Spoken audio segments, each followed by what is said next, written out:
Hello बच्चों, let's read the question. Question says, if the coefficients of second, third and fourth terms in the expansion of 1 plus x whole raised to power n are in AP, then find the value of n.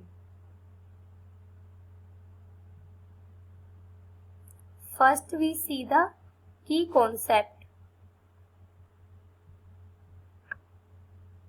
First is, जब भी हम a plus b whole raise to power n को binomial theorem से expand करते हैं तो वो कैसे ओपन होती है? n से 0 a raise to power n b raise to power 0 plus n c 1 a raise to power n minus 1 into b plus up to सोन n c n a raise to power 0 b raise to power n.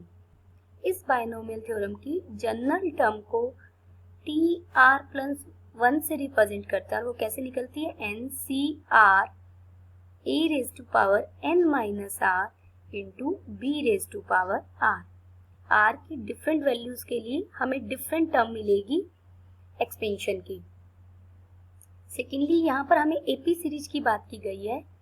तो जब भी a, b, c are in AP, मेरे पास कोई भी 3 number AP में हो, then 2b is equal to a plus c होता है, क्योंकि AP में क्या रहता है?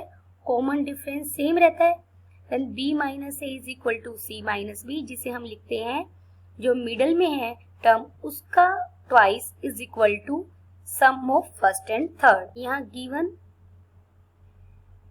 है 1 plus x whole raise to power n.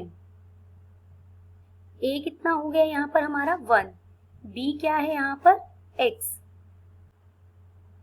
और हमें क्या गिवन है? Coefficient of t2, t3, t4 are in AP. Second, third and fourth term के कोफिशिएंट्स किसमें है? AP में. पहले हम फाइंड आउट करेंगे हमारी T2 क्या होगी. T2 होगा NC1 1 raise to power n minus 1 into x.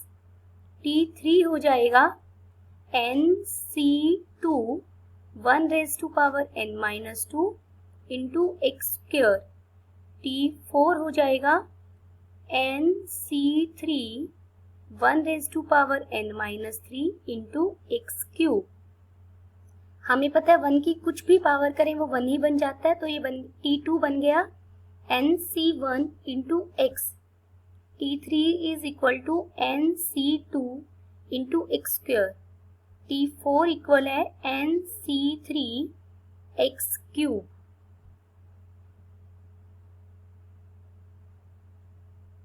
यहाँ पर T2 का कोफिशिएंट क्या है हमारा? NC1, ये पार्ट कोफिशिएंट है. T3 का कोफिशिएंट क्या है? NC2 एंड T4 का कोफिशिएंट क्या है? NC3. हमें ये कोफिशिएंट किसमें दिए हुए हैं? AP में. Therefore NC1, NC2, NC3 are in AP. अगर ये AP में है तो ट्वाइस ऑफ NC2 इक्वल होगा NC1 प्लस NC3 के. NCR को हम कैसे ओपन करते हैं? This is equal to n factorial by r factorial into n minus r factorial. तो हमारा NC2 क्या बन जाएगा? n factorial by 2 factorial into n minus 2 factorial. NC1 बन जाएगा n factorial by 1 factorial into n minus 1 factorial plus NC3 बन जाएगा n factorial by 3 factorial into n minus 3 factorial. इसे हम सॉल्व करेंगे. 2 इंटू n फैक्टोरियल को मैं क्या लिख सकती हूँ? n फैक्टोरियल ही रहने देते हैं यहाँ पर. By divided by 2 factorial. 2 factorial is equal to 2, तो 2 फैक्टोरियल की जगह 2 लिख दिया। n माइनस 2 फैक्टोरियल को लिखेंगे n minus 2 into n minus 3 factorial. This is equal to n factorial divided by 1 factorial 1 के इक्वल होगा। n माइनस 1 फैक्टोरियल को लिख सकते हैं n minus 1 into n minus 2 into n minus 3 factorial plus n factorial divided bye 3 factorial हमारा 6 के equal होता है और साथ में n माइनस 3 फैक्टोरियल। 2 से 2 कट जाएगा। n factorial by n minus 2 into n minus 3 factorial is equal to right hand side में n factorial by n minus 3 factorial common आ जाएगा। हमारे पास अंदर क्या बचेगा 1 by n minus 1 into n minus 2 plus 1 by 6। यहाँ पर n फैक्टोरियल से कट जाएगा, n minus 3 factorial n minus 3 factorial से कट जाएगा।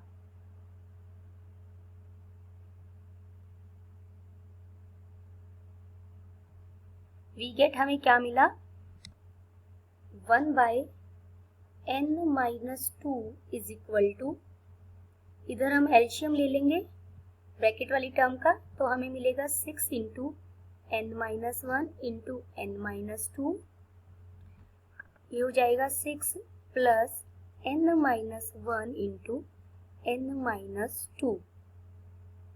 डिनोमिनेटर से n माइनस 2 भी कट जाएगा। अब हम क्रॉस प्रोडक्ट कर देंगे, then we get 6 into n minus 1 is equal to 6 plus n minus 1 into n minus 2, ये हो जाएगा 6 n minus 6 is equal to 6 plus n square minus 3n plus 2, ये बन जाएगा सोल्व करेंगे तो n square minus 9n plus 14 is equal to 0। यहाँ से हम फैक्टराइज मेथड से n के लिए सोल्व कर लेंगे। n square minus 7n minus 2n plus 14 is equal to 0, ये हो जाएगा n minus 7 into n minus 2 is equal to 0। n is equal to 7,2, but n is equal to 2 is not possible. Why? Reason? अगर n 2 हो गया तो हमारे पास given expansion की सिर्फ कितनी टर्म्स मिलेंगे 3 टर्म्स, लेकिन हमें बात की गई है 4th टर्म की भी।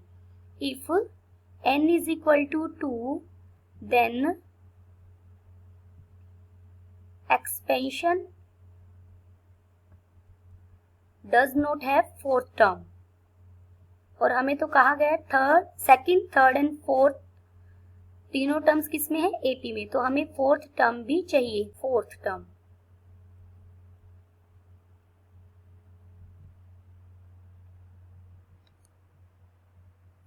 Hence n is equal to 7. Then the final answer is n is equal to 7. Hope you understood it well. Best of luck.